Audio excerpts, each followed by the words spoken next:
Bonjour et bienvenue à l'émission 10 minutes avec Pierre et Christine. On est content de vous retrouver sur cette émission pour continuer au sujet de la guérison physique. Et nous savons que la guérison physique est pour aujourd'hui Amen. encore. Et dans l'émission précédente, nous avons vu que Dieu se présentait comme « Je suis l'Éternel qui te guérit ». Exode chapitre 15, verset 26. Aujourd'hui, nous allons voir que Jésus est le bon berger. Amen. C'est ce qu'il déclare dans Jean chapitre 10, verset 10. Le voleur ne vient que pour dérober, égorger et détruire. Moi, dit Jésus, je suis venu afin que les brebis aient la vie et qu'elles soient dans l'abondance. Alléluia, il est vraiment le bon berger. Oui, et il veut que notre vie, que votre vie soit dans l'abondance, c'est-à-dire qu'elle déborde. Quand c'est l'abondance, c'est que ça déborde, c'est que les choses sont tellement nombreuses que ça coule partout. C'est vrai. Et c'est ce que Jésus veut faire. Et dans le prophète Ésaïe, au chapitre 53, versets 4 et 5, il y a une déclaration extraordinaire au niveau de la guérison, au niveau du pardon de nos péchés, au niveau de quelque chose d'important que Jésus a accompli pour que vous soyez dans l'abondance dont il est question dans Jean 10, 10. Cependant, ce sont nos souffrances qu'il a portées, c'est de nos douleurs qu'il s'est chargé, et nous l'avons considéré comme puni, frappé de Dieu et humilié. Mais il était blessé pour nos péchés, brisé pour nos iniquités. Le châtiment qui nous donne la paix est tombé sur lui, et c'est par ses meurtrissures que nous sommes guéris. Voilà un verset qui est vraiment complet sur l'œuvre de Jésus à la croix. Et c'est un texte qui a été écrit 7 à 8 siècles avant la venue de Jésus-Christ. Oui. Le prophète Ésaïe a reçu cette inspiration du Saint-Esprit et il a décrit plusieurs mots importants. Et Christine, tu vas nous aider à trouver les définitions du mot souffrance. Nos souffrances, qu'est-ce qu'il veut dire par là? Le mot souffrance, c'est le mot choli qui veut dire maladie, malade, souffrance, mal, irritation, douleur, calamité. Et le mot douleur, c'est le mot makob, donc douleur, souffrance, physique ou mentale. Et ce sont aussi les plaies. Wow. Je crois que c'est vraiment important. Jésus, il a pris nos souffrances. Il a pris nos péchés, c'est tellement important. Hein. Péché, c'est une transgression, tous nos crimes, péché, tout ce qui est frauduleux, tout ce qui est rébellion, révolte, nos fautes, tout ce qui nous rend coupables, nos offenses, nos iniquités. Et le mot iniquité, c'est perversité, dépravation. Waouh! Et c'est lui qui a reçu le châtiment, qui nous donne la paix. Le shalom. La paix, c'est l'état complet, la perfection, le bien-être, la paix, être en bonne santé, être heureux, un shalom, alléluia, merci Seigneur, parce que c'est toi qui as subi notre châtiment, et c'est par ces meurtrissures que nous sommes guéris. Et là, le mot meurtrissure, mes amis, ça veut dire blessure, ça veut dire plaie, ça veut dire contusion, les meurtrissures, et il nous guérit parce que c'est l'Éternel qui nous guérit. Il nous rétablit, il nous fait redevenir saints, il nous pardonne, il nous répare, il nous pense. Le mot Rapha veut dire aussi le médecin. Extraordinaire, tout ce qu'il y a dans ce texte, les significations de chaque mot, c'est pour nous qu'il a donné ça. Absolument, et on peut voir que cette plénitude que nous avons en Jésus-Christ, nous l'avons obtenue parce que Christ est mort pour nous à la croix. Et ce texte d'Ésaïe 53 va être répété dans Matthieu chapitre 8 et versets 16 et 17. Le soir, on amena auprès de Jésus plusieurs démoniaques. Il chassa les esprits par sa parole et il guérit tous les malades, afin que s'accomplisse ce qui avait été annoncé par Ésaïe le prophète. Il a pris nos infirmités et il s'est chargé de nos maladies.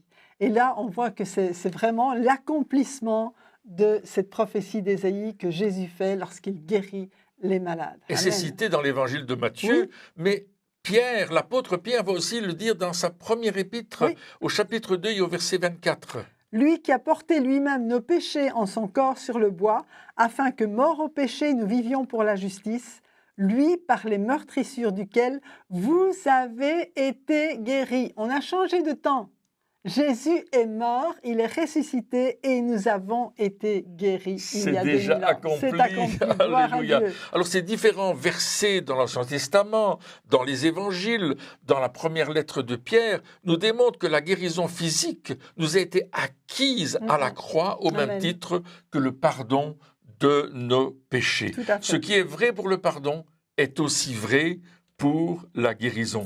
Amen. Le pardon des péchés et la guérison des maladies sont intimement liés dans le plan rédempteur de Dieu. Amen. Et c'est ce que Jésus va lire d'ailleurs, Ésaïe 61, versets 1 et 2, lorsqu'il est dans sa propre ville, à Nazareth, il va faire une déclaration importante. L'Esprit du Seigneur, l'Éternel est sur moi, car l'Éternel m'a oint pour porter de bonnes nouvelles aux malheureux.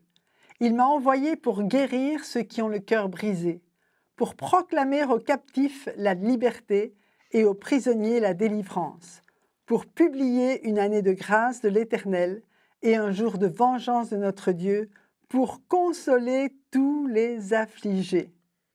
Et après cela, il va dire, aujourd'hui, cette parole de l'Écriture que vous venez d'entendre est accomplie. Amen. Jésus, Alléluia. le bon berger, vient d'accomplir cette parole parce qu'il est venu pour nous délivrer des œuvres du diable. Amen. Et Acte 10, 38 le dit très bien, vous savez comment Dieu a oint du Saint-Esprit et de force Jésus de Nazareth, il vient de lire ce texte à Nazareth, Oui, qui allait de lieu en lieu, faisant du bien et guérissant tous ceux qui étaient sous l'empire du diable, car Dieu était avec lui. Et Amen. 1 Jean 3,8 déclare, Jésus est venu pour détruire les œuvres du diable. Et nous voyons là que la maladie est l'œuvre du diable, Tout à la fait. maladie physique, la maladie morale, la maladie spirituelle, psychologique, tout ce qui détruit notre vie et nous empêche de vivre la vie abondante que Dieu a en vue pour chacun d'entre nous.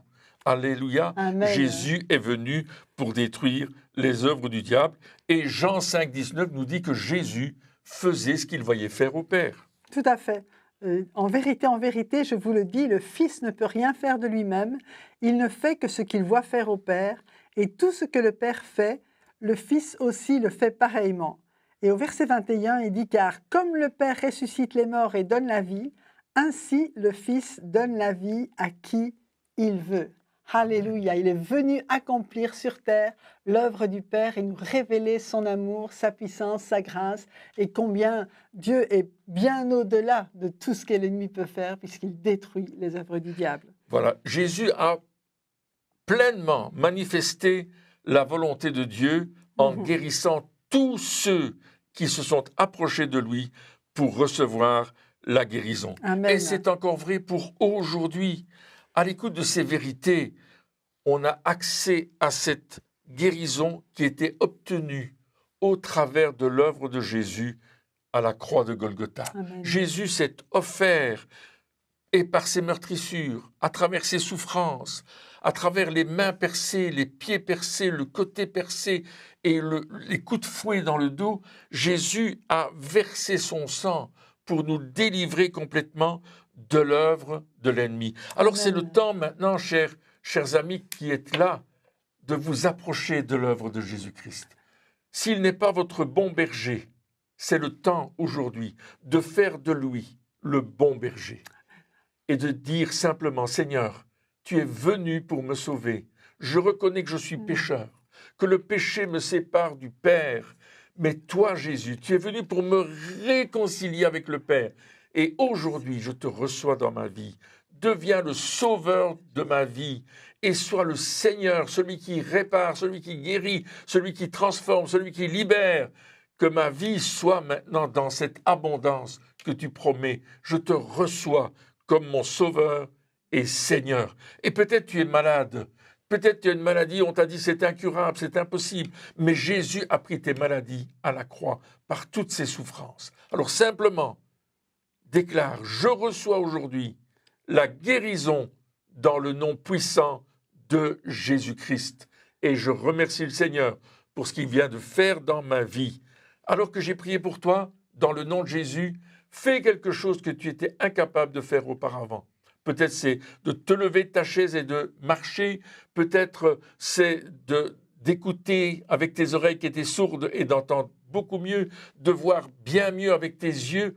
Jésus est celui qui est venu pour nous délivrer, nous guérir, nous transformer parce qu'il nous aime. Alors soyez bénis dans le nom de Jésus et faites-nous savoir ce que Jésus a fait dans votre vie. Nous savons qu'il a agi maintenant dans ce nom puissant qui est le sien. Au revoir. Et à bientôt.